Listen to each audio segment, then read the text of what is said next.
Yay! J'ai pas manqué mon thème ce matin. Si vous étiez là la semaine passée, justement, vous vous en souvenez certainement.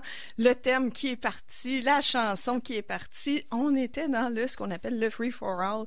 J'ai parti ça dans Garnotte. Émission 2 de la saison. On part ça un petit peu plus dans nos souliers. Et ça me fait toujours plaisir, Mélanie Florent, avec vous. Ça me fait toujours plaisir de vous accompagner, que vous soyez au bureau, que vous soyez, je sais pas, peut-être chez vous, à travailler aussi. Il y en a beaucoup des travailleurs autonomes qui font partie de la gang des différents. Vous êtes des différents aussi, hein? On en entend beaucoup parler. On parlera de travail un petit peu plus tard. Pour l'instant, on parle ce matin de dépendance affective. Qu'est-ce que c'est exactement? Est-ce que vous vous considérez comme étant des dépendants affectifs? Bonne question, hein? Moi aussi, je me suis posé la question, surtout parce que il y a des grosses chances que vous le soyez. Je suis désolée, je vous l'apprends. Il y a des grosses chances que vous le soyez parce que, selon mon invité, 98% des gens le seraient. Fait il y a des grosses chances qu'on soit tous dépendants affectifs de différentes façons, puis on va le découvrir avec mon invité qui est la spécialiste en dépendance affective, experte en bonheur, qui est aussi auteure, conférencière, formatrice et j'en passe. Pascal Piquet, bonjour. Bonjour Mélanie, un beau bonjour à chaque personne qui nous écoute. Je pense qu'ils ont été décoiffés tout de suite avec les chiffres. Ouais, des fois je les brasse un petit peu. Ça secoue, là c'est clair. En fait, il faut apporter une petite nuance, c'est que 98% de la population sur une échelle de 1 à plus de 10. C'est-à-dire que la dépendance affective, c'est le manque de confiance et d'estime. Donc on a des nuances. Les personnes qui sont entre 1 et 4 sont des personnes qui ont un petit manque de confiance, qui sont peut-être accrochées un petit peu aux autres, mais c'est pas souffrant. Mais 5 et plus, ça se corse. C'est surtout d'eux qu'on va parler quand même aujourd'hui. Les 5 et plus, on a une heure à passer ensemble.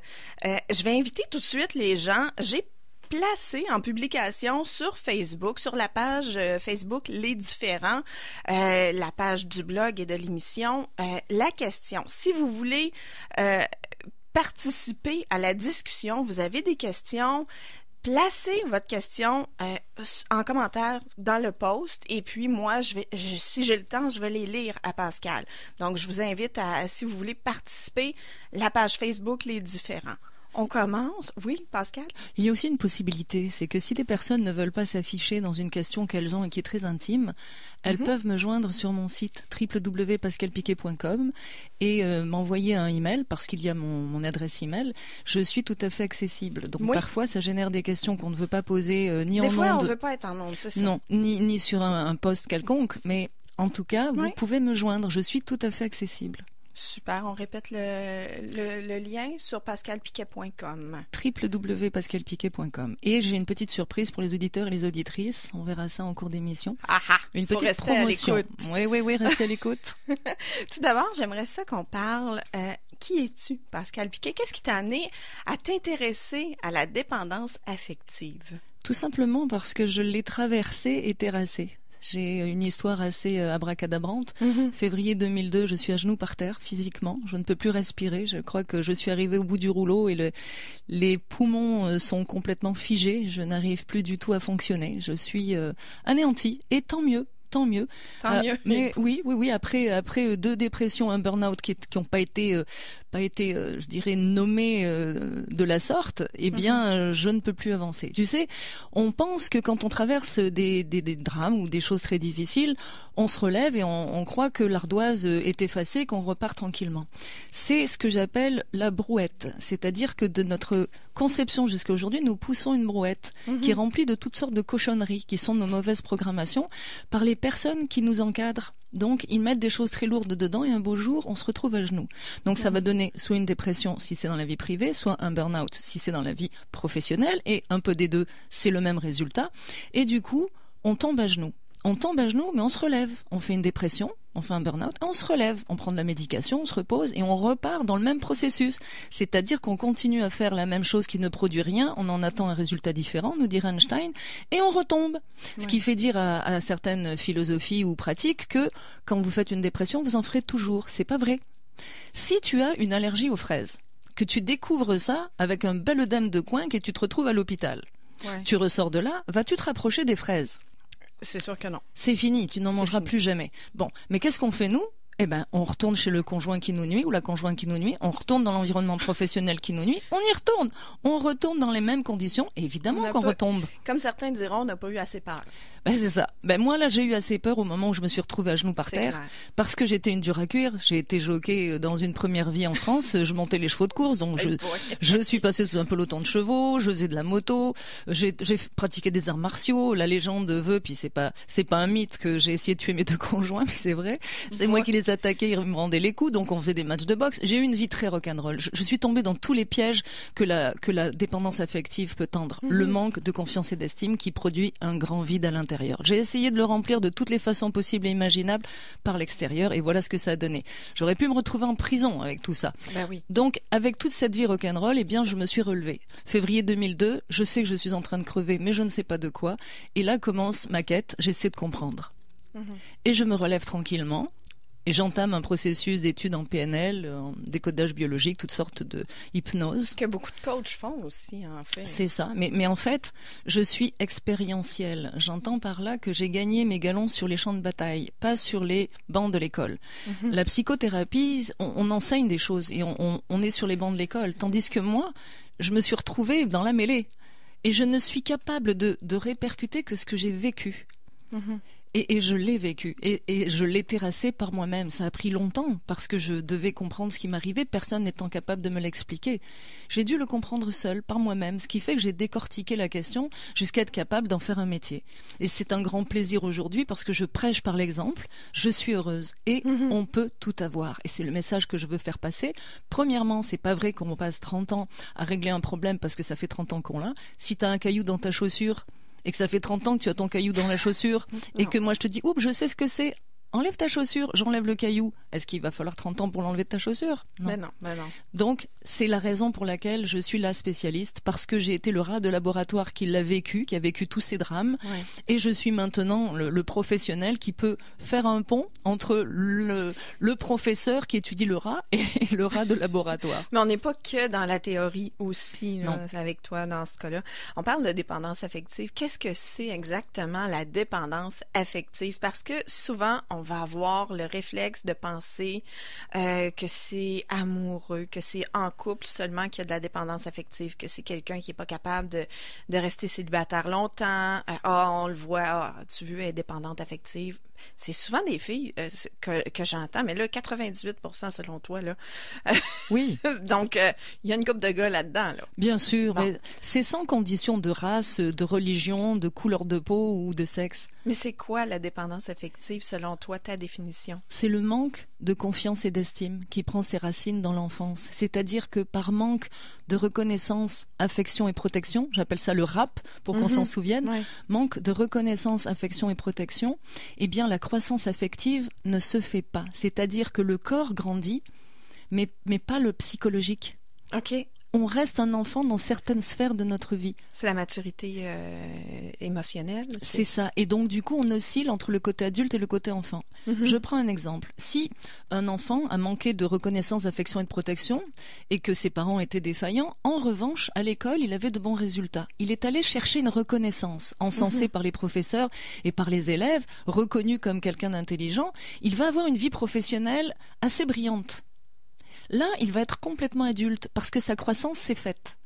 Mais dans sa vie privée, ça va être la catastrophe. Pourquoi ? Parce qu'il va aller chercher des personnes, conjoints, conjointes, qui vont le ou la traiter de la même façon que ses parents l'ont traité. Donc, c'est le langage affectif qu'on te parle dans l'enfance que tu vas reproduire dans ta vie d'adulte. Personnellement, Pourquoi on fait ça? Mais c'est une programmation. Pourquoi tu parles français ? C'est aussi simple que ça. C'est aussi simple que ça. La façon dont tu as été traité dans ton enfance, le langage affectif qu'on te parle... C'est une forme de langage, comme le français. Exactement. Si tes parents te parlent reconnaissance, affection et protection, ça développe ta confiance et ton estime. Ce qui fait que si un jour quelqu'un te traite mal ou a de mauvais comportements, tu vas t'en éloigner. Tu n'as pas été habitué à ça. Donc du coup, tu vas comprendre que ce ne sont pas les bons comportements. Tes parents t'ont montré les bons comportements. Mais si tu as eu des parents violents, verbalement ou physiquement, ou qui t'ont abandonné, qu'est-ce que tu vas faire ? C'est le langage que tu as appris qui est engrammé dans ton corps et dans ta tête. Tu vas aller chercher des gens qui vont te traiter exactement de la même façon. Ça s'appelle les mauvaises programmations. Ça me fait penser à ce qu'on entendait beaucoup, mais il me semble qu'aujourd'hui, on en entend peut-être moins parler, de chercher son père, chercher sa mère dans le conjoint. C'est exactement ça qu'on cherche. C'est ça, mais dans le dramatique. Je veux dire par là que, imaginons que dans tes parents, ce fut mon cas, tu as ce que j'appelle le bon flic et le mauvais flic. Tu sais, dans les films américains, tu as le gentil flic qui essaie de copiner avec le suspect, puis le méchant flic qui le menace pour que le gentil flic puisse obtenir des informations. Bon, si tu as un bon flic et un mauvais flic dans tes parents, mon papa était le bon flic, un monsieur extraordinaire d'une grande générosité, et ma mère le mauvais flic. Eh bien, tu t'imprègnes du mauvais.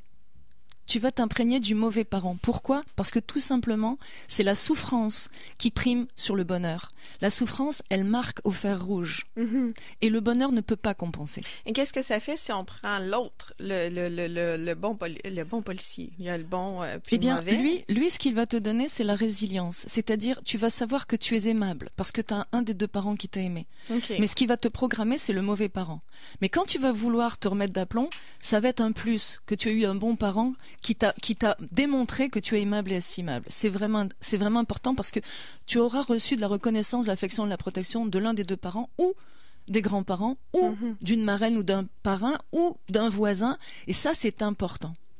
C'est très très important. Mais rassurez-vous, mesdames et messieurs, si vous n'avez jamais eu de reconnaissance de toute votre vie, vous êtes aussi capable de vous en sortir. Oui, ça on va et très rapidement, sortir. Oui, je tiens à l'expliquer, on peut s'en sortir très rapidement. La PNL permet, programmation neurolinguistique, permet avec des techniques que je connais et que j'ai inventées, permet de développer la confiance et l'estime très rapidement. Et c'est juste le secret.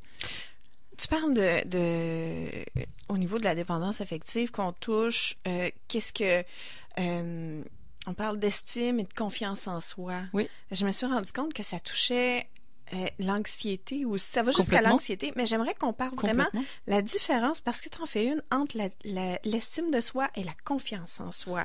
Tout à fait. Parce qu'on les mêle souvent. Oui, on met tout ça dans un sac poubelle. C'est quoi la différence entre les deux? Parce que c'est des acteurs de la dépendance affective. Oui.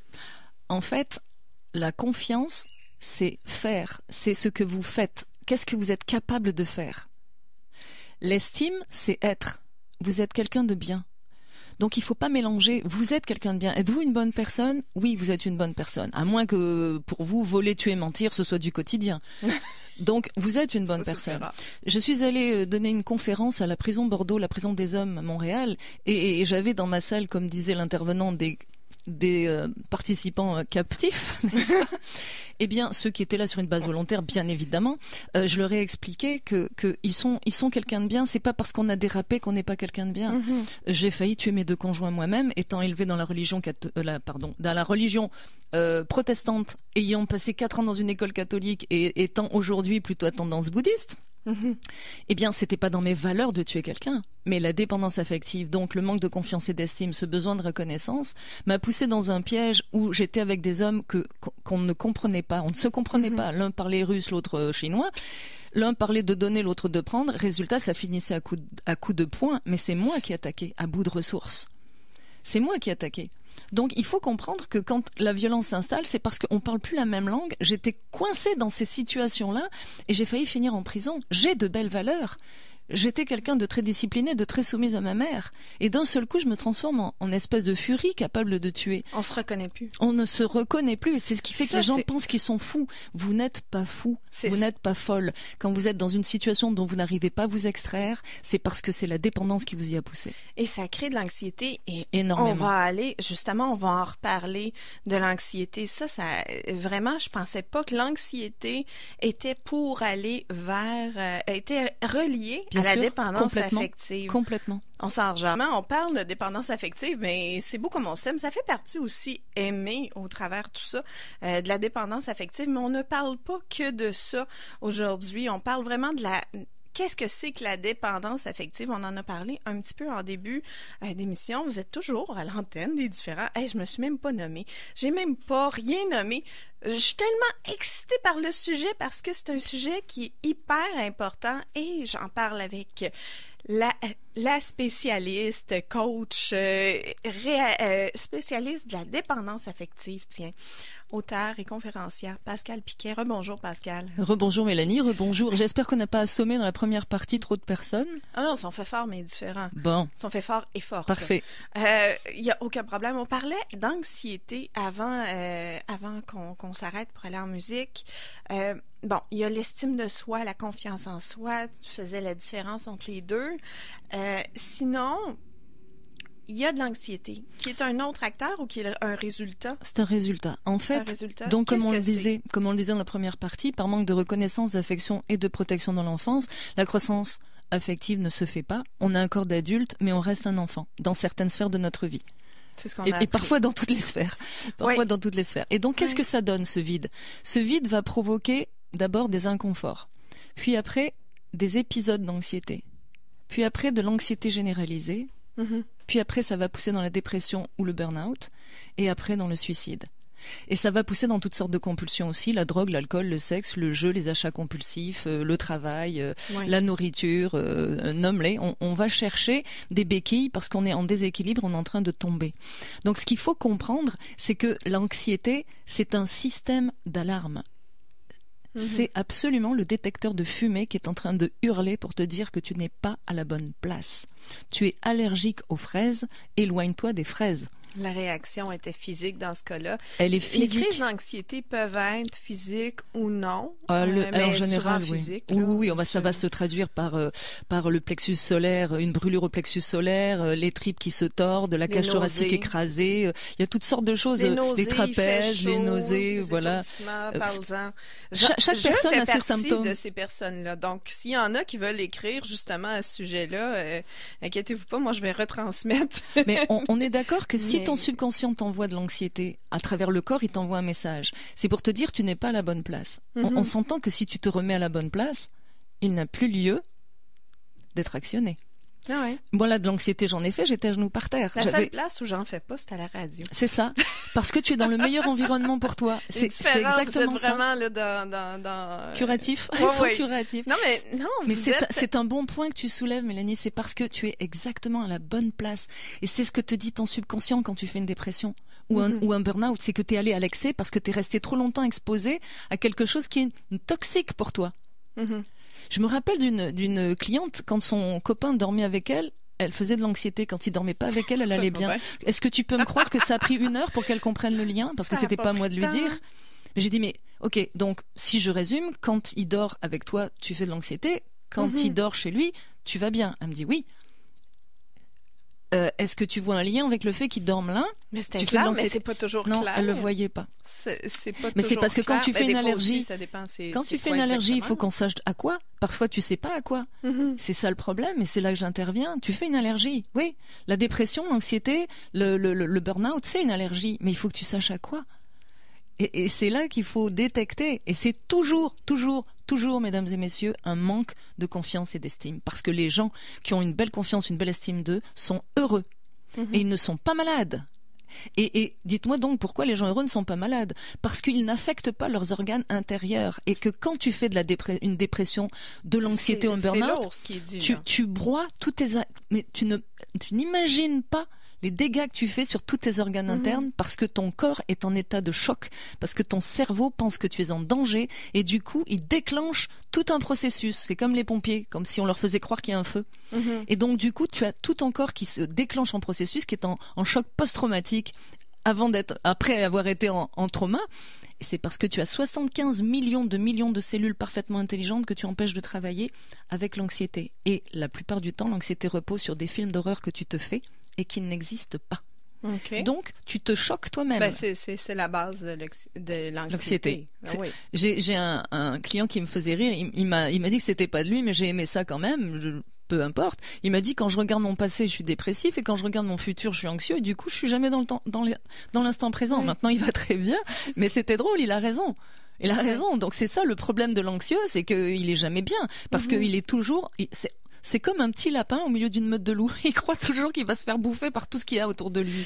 C'est affreux. La dépendance affective, c'est quoi le lien, en fait, en plus de ça, parce que il y en a qui vont nous écouter et qui vont dire, moi, je suis en couple, ou est-ce que, parce qu'il y a différents types de dépendance affective. Oui. C'est quoi exactement? Parce qu'il y en a qui disent, ben ça veut pas dire que je suis anxieuse à telle place, que je ne suis pas ailleurs, ou non. Ça suit, ou... Bon, qu'est-ce qu'on peut en résumer de ça? Démêler un petit peu les gens. Tu as raison. En fait, la dépendance affective, c'est le manque de confiance et d'estime qui produit un grand vide à l'intérieur. Et c'est quand même assez étonnant que ce grand vide soit ressenti par la majorité des êtres humains qui sont en déséquilibre. Ce grand vide fédère tout le monde. On ressent un grand vide, oui. Il faut savoir que tous les êtres humains qui sont malheureux font la même chose et ressentent la même chose pour être malheureux, et ceux qui sont heureux font la même chose aussi. Donc quand on est malheureux, on ressent ce vide. C'est par là que ça commence. Et ce vide, qu'est-ce qu'on va faire pour le remplir? Soit on va utiliser des compulsions. On ne sera pas en couple parce qu'on a été broyés. Tu as des gens, je les appelle les indépendants affectifs. Ils ont été broyés dans plusieurs relations. Ils veulent plus être en couple. Ils vont peut-être butiner à droite à gauche, ou ils vont finir vieux garçon ou vieille fille aigrie, mais ils veulent plus être en couple. Néanmoins, il faut qu'ils remplissent le vide. Alors ils vont le remplir avec autre chose. Ils vont le remplir avec de la drogue, de l'alcool, du jeu, du sexe, de la nourriture, des achats compulsifs, nomme-les. Des comportements en fait qui vont éloigner ou aussi la cigarette. les autres. Oui. C'est souvent, ça peut être souvent ça, si je comprends. C'est là. Okay. Et donc, celui qui a des compulsions et qui n'est pas en couple va se moquer de celui qui est en couple et en mauvais couple. Et il va le traiter de dépendant, en lui disant « tu n'es qu'un dépendant affectif parce que ton mari ou ta femme te maltraite et tu restes là ».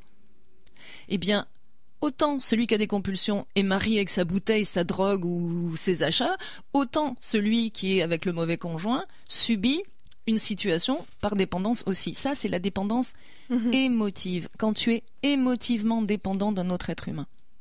Donc tu peux avoir des compulsions et pas être en couple, tu peux être en mauvais couple et pas avoir de compulsions, et tu peux allier les deux parce que tu vas boire pour endurer un mauvais couple, tu vois.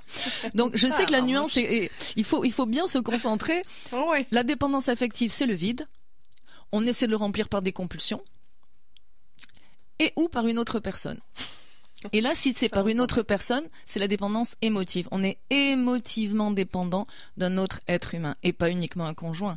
Tu peux être émotivement dépendant de tes enfants, de tes parents, de tes amis, de tes collègues de travail, de ton patron et le plus fort à travers ça, des inconnus, à travers la peur du jugement et de la critique. Donc, tu es inféodé, soumis aux autres. C'est fou, mais c'est ça. Ah, mais tu me fais penser, j'ai entendu hier, justement, à la radio, j'ai entendu l'animatrice qui parlait, qui disait que elle avait lu un article qui parlait du mois de septembre qui était le plus fort dans les ruptures ou mais surtout les infidélités en couple. Parce que ce qui en avait ressorti, puis ça venait vraiment d'un site où est-ce qu'on pouvait, un peu comme Ashley Madison, trouver un amant, une amante, et puis ça explosait de je sais pas combien de pourcents ce site-là, pour justement parce que les gens, c'était souvent à cause qu'on venait de finir les vacances ensemble.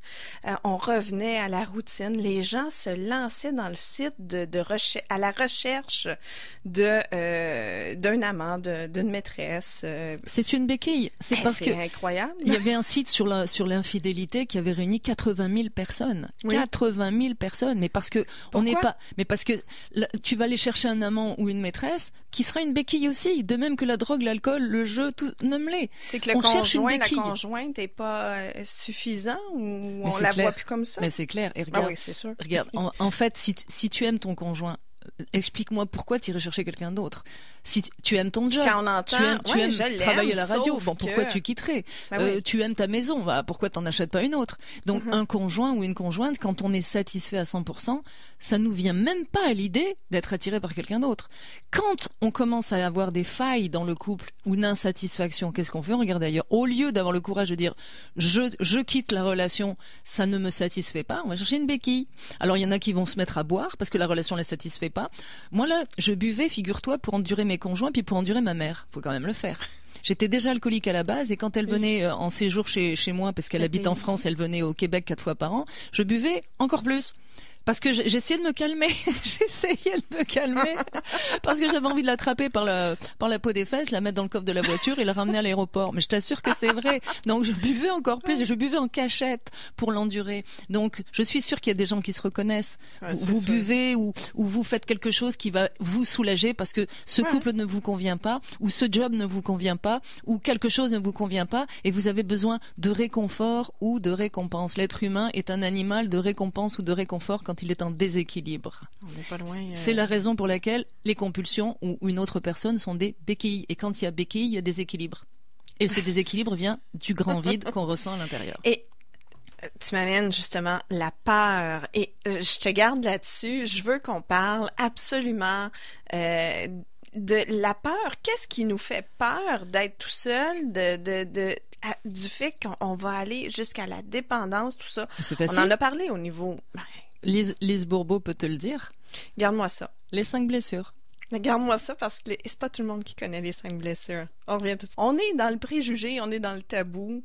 Aussi dans la différence, peut-être, quoi qu'avec 98% des gens dépendants affectifs, il n'y a rien qui nous surprend.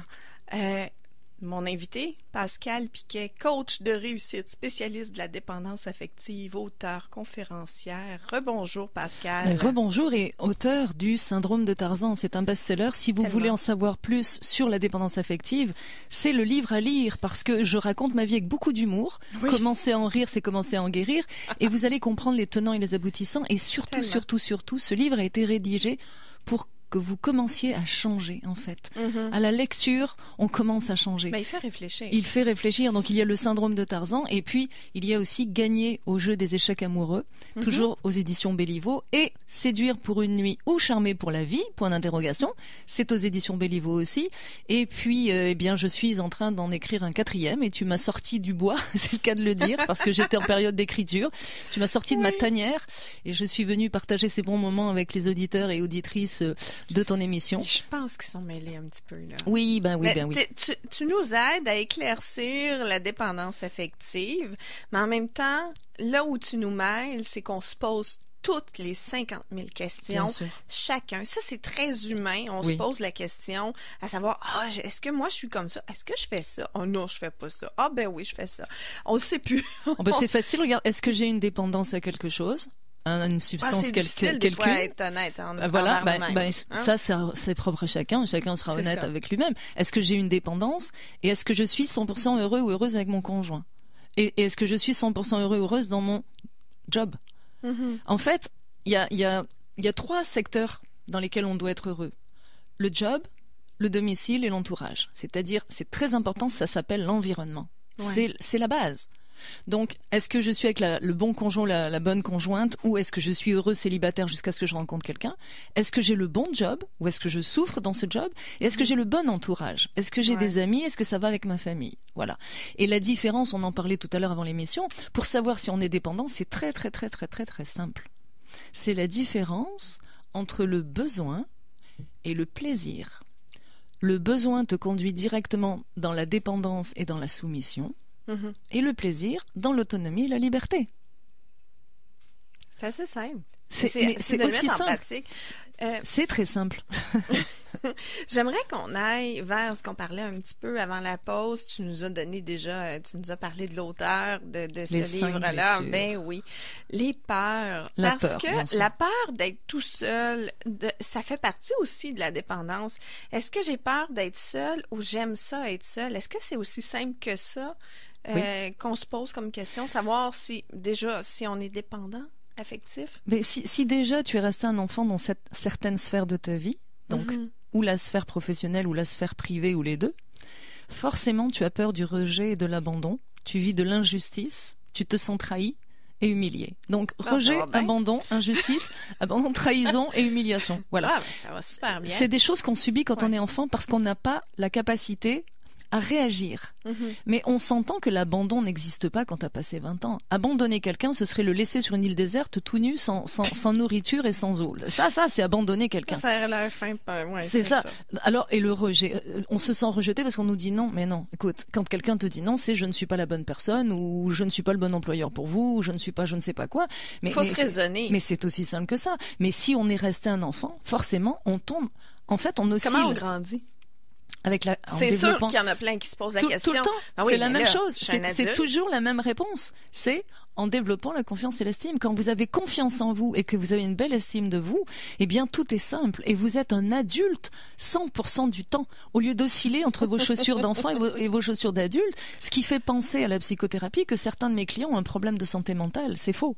C'est archi faux. Ils n'ont absolument aucun problème de santé mentale. Ça s'appelle les mauvaises programmations. Ça, j'aimerais que tu nous expliques la différence entre pas la différence parce que on peut pas établir un diagnostic non plus, mais il y en a qui sont pas fous. Il y en a que c'est vraiment juste des blessures d'enfance qui ramènent qui font réagir. Tu sais, j'ai eu la chance de voyager en avion à côté d'un psychiatre qui a dû m'endurer pendant 7 heures de vol.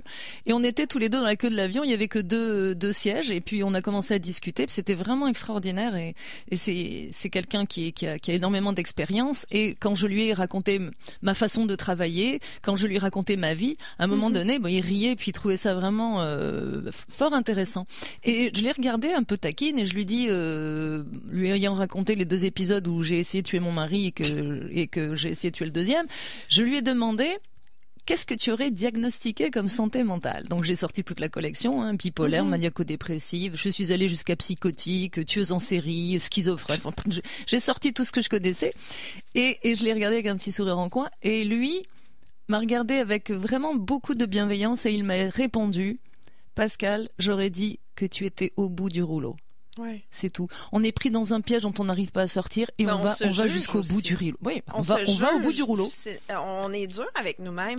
On se dit souvent, je dois être folle, je dois être fou. Oui, parce qu'on comprend que l'autre nous maltraite ou qu'on n'est pas dans la bonne relation, mais on ne peut pas en sortir. Quand j'ai été alcoolique, parce que je le dis, j'ai été alcoolique.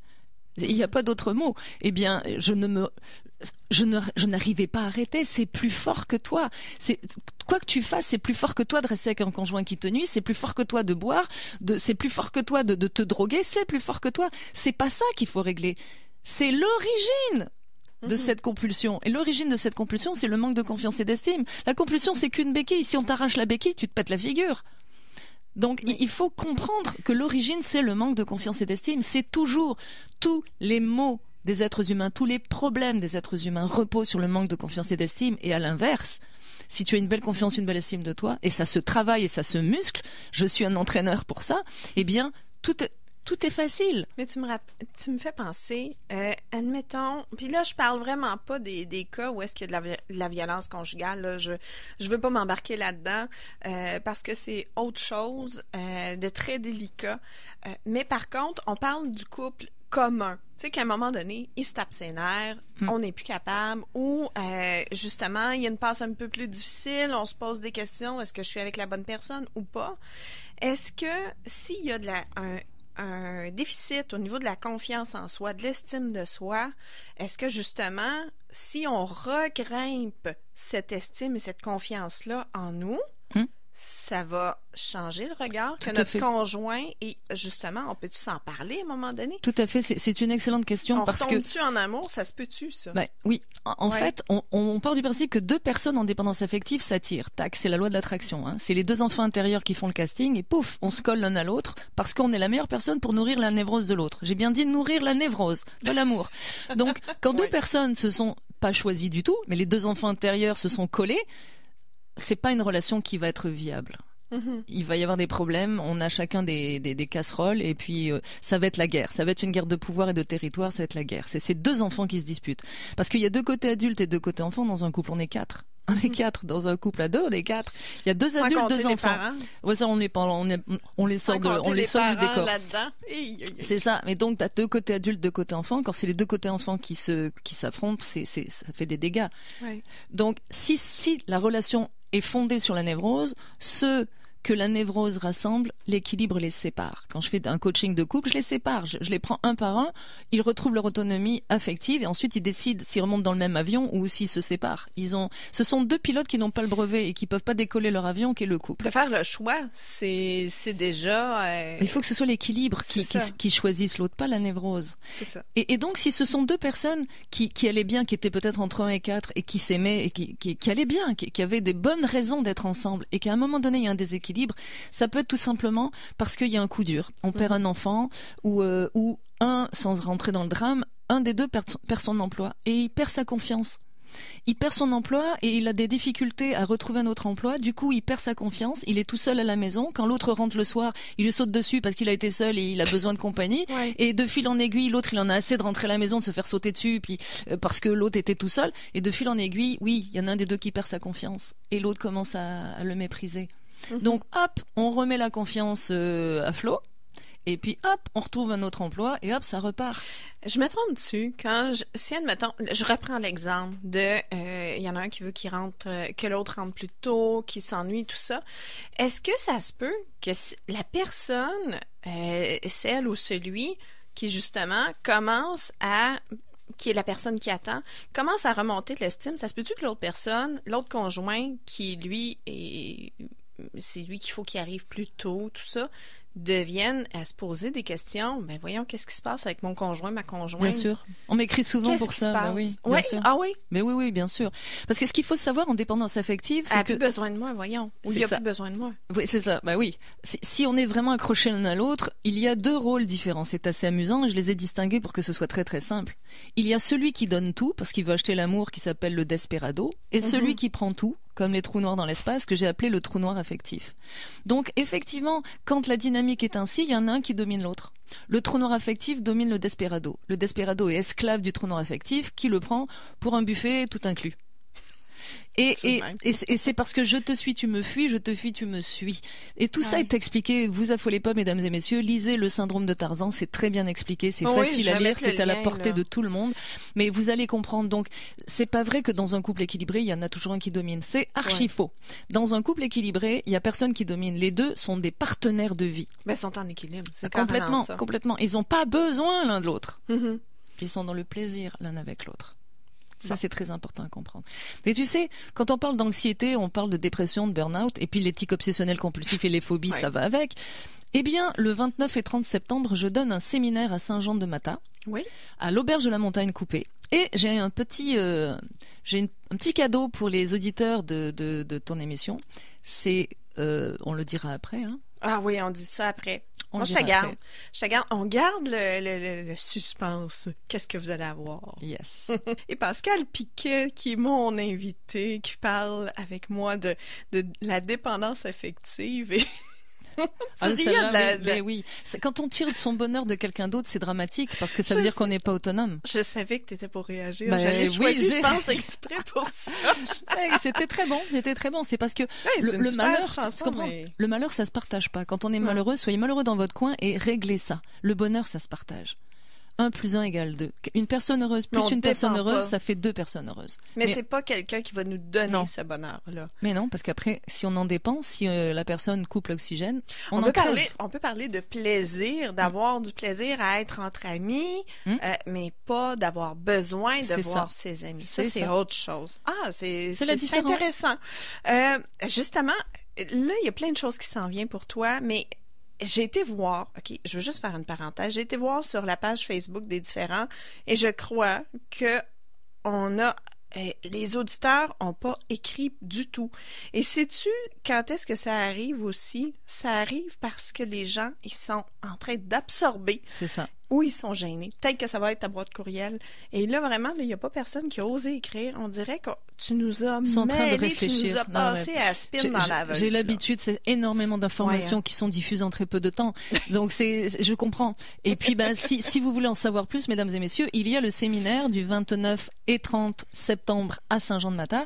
Et si vous donnez ce code, je vais vous donner un code tout de suite, si vous donnez ce code, vous aurez un prix préférentiel. Donc vous aurez tous les détails de mon séminaire sur www.pascalpiquet.com, donc www.pascalpiquet.com, un séminaire de 2 jours, 29 et 30 septembre à Saint-Jean-de-Matha, 2h30 d'ici sur la 40. Le code c'est AXB12. AXB12. Mais il faut pas que tu l'écrives sur la page. Tu vas l'écrire sur la page? Non, je l'écrirai pas sur la page, mais donc, je la garde. AXB12. Vous appelez au numéro, vous appelez Cassandre, qui est ma fille et mon assistante. Oui. Si vous voulez des renseignements. Un petit koala. Oui, le petit koala qui est sur la page Facebook. J'ai une page Facebook où j'écris la phrase du jour assez fréquemment. Et donc, vous appelez, vous donnez le code AXB12 et vous aurez un prix préférentiel, c'est un cadeau juste aux animateurs et aux animateurs, le lapsus, juste aux auditeurs et auditrices de l'émission. Donc si vous voulez participer à ce séminaire, c'est justement reprenez le contrôle de votre vie et votre liberté, comment vaincre l'anxiété, le stress, on va parler de la dépendance affective, on va parler de toutes les répercussions du stress et surtout comment en sortir. Parce que j'en ai assez d'entendre des personnes dire je donne une formation sur comment gérer le stress. Est-ce que tu as envie de gérer un cancer ou est-ce que tu as envie de l'éliminer? Eh bien moi, mesdames et messieurs, je vous propose de l'éliminer. Je ne vis aucun stress. Et il ne faut pas confondre travailler dans le stress et travailler sous pression. Ce sont deux choses différentes deux différences que je fais dans le livre que je suis en train d'écrire et qui sortira en mai 2019. Ah mais là, il y a plein de livres là, il y en a un qui s'en vient. Oui.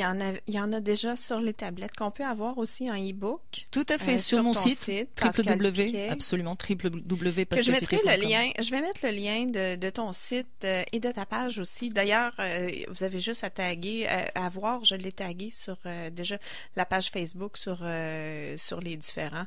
Donc, mais sinon, je vais replacer encore. C'est ça. Puis le séminaire, c'est vraiment drôle. C'est-à-dire que c'est un atelier, vous allez apprendre énormément de choses. C'est trop long à dire. Il y a beaucoup de choses à apprendre, mais c'est très drôle. Il y a une ambiance vraiment formidable. L'auberge est magnifique. C'est un endroit vraiment idyllique, mais surtout, chaque personne qui assiste à mes séminaires est heureuse d'être là. Jours. Oui, samedi et dimanche. Mais chaque personne est heureuse d'être là. Donc vous pouvez dormir à l'auberge de la Montagne Coupée si vous le souhaitez, mais vous pouvez aussi dormir à l'hôtel de la Matawini, qui est l'hôtel du village. Donc il y a deux formules différentes. Vous pouvez aller au camping municipal, vous pouvez amener votre roulotte et dormir chez moi. Mais il y a beaucoup de formules. Ça, c'est de la proximité. Parce que j'habite à Saint-Jean-de-Matane. Tout le village me connaît. C'est le village des irréductibles québécois heureux. Donc rejoignez-moi là et je fais, tu sais, des coachings VIP d'une semaine pour les gens de l'Europe. Je vais les chercher à l'aéroport, je les ramène à l'aéroport, je les remets d'aplomb et hop, ils repartent et ils volent de leurs propres ailes. Donc tu fais vraiment les suivis aussi. Sinon, entre-temps, qu'est-ce qui s'en vient aussi? Déjà là, c'est beaucoup le 29-30 septembre, il y a un livre qui s'en vient que tu es en train de terminer. L'année prochaine, voilà. Et il va parler de quoi ce livre-là? Ça va être la dépendance affective au travail. Pourquoi? Oh, que ça m'interpelle. Moi, avec l'intimidation au travail, l'intimidation, le harcèlement, mais sous un aspect que vous n'avez jamais vu traité de cette façon-là. Vraiment. C'est du Pascal Piquet. J'ai mon propre langage qui est accessible à tous. Je fais beaucoup de métaphores. C'est très drôle. Je vous recommande de lire. Vous allez voir, mes écrits sont très très particuliers. Je crée une connivence, une complicité avec mon lecteur et j'adore ça. Quand j'écris, j'ai vraiment conscience que je parle à chaque personne. C'est important. Et mon livre va être construit le prochain comme une conférence. En fait, je te livre un scoop, c'est une conférence en fait. J'écris comme si je donnais une conférence intime et individuelle à mon lecteur. Et j'adore ça, vraiment. J'aime beaucoup. Donc j'ai un style très particulier d'écriture qui est très facile, accessible à tous. Même les personnes dyslexiques m'ont dit avoir lu que ce livre-là, mais avoir réussi à le lire. Donc c'est important en plus. C'est ça. Puis moi là, c'est l'humour. Tu sais, je communique beaucoup avec l'humour et les métaphores. Et le 29 et 30 septembre, c'est vraiment fondé sur l'humour et la métaphore, mais c'est aussi fondé. Vous ressortirez de là avec vraiment des outils et une autre façon de voir la vie. Et là, en 2 minutes. Il nous reste à peu près 2 minutes. Qu'est-ce qu'on pourrait donner comme outil quand les gens vont... éteignez pas votre radio tout de suite, continuez d'écouter, il y a le palmarès qui s'en vient. Mais sinon, si on veut réfléchir... Juste avoir compris deux choses. Premièrement, que c'est la confiance et l'estime qu'il faut développer et vous réglerez tous vos problèmes. Et deuxièmement, ça se fait très rapidement. On peut en sortir et on peut tout avoir puisque j'ai tout. Bon, on a fini l'émission. Non. Mais c'est vrai, c'est la confiance et l'estime. Le maître mot, c'est la confiance et l'estime. On revient avec ça. Absolument. Donc, c'est toujours de travailler confiance, estime.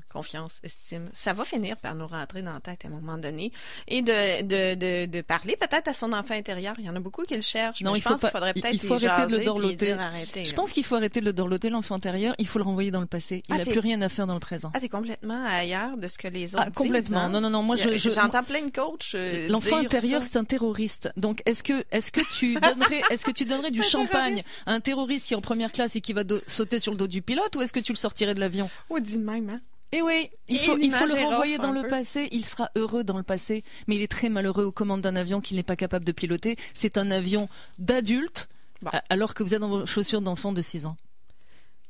Confiance, tout le monde. Pascal Piquet, merci beaucoup. Et je répète vraiment le site, si vous voulez aller voir qu'est-ce qu'elle fait, si vous voulez vous inscrire aussi à son séminaire qui est le 29 et 30 septembre à Saint-Jean-de-Mata avec le code promo. Je vais le répéter parce que là, on est encore dans l'émission.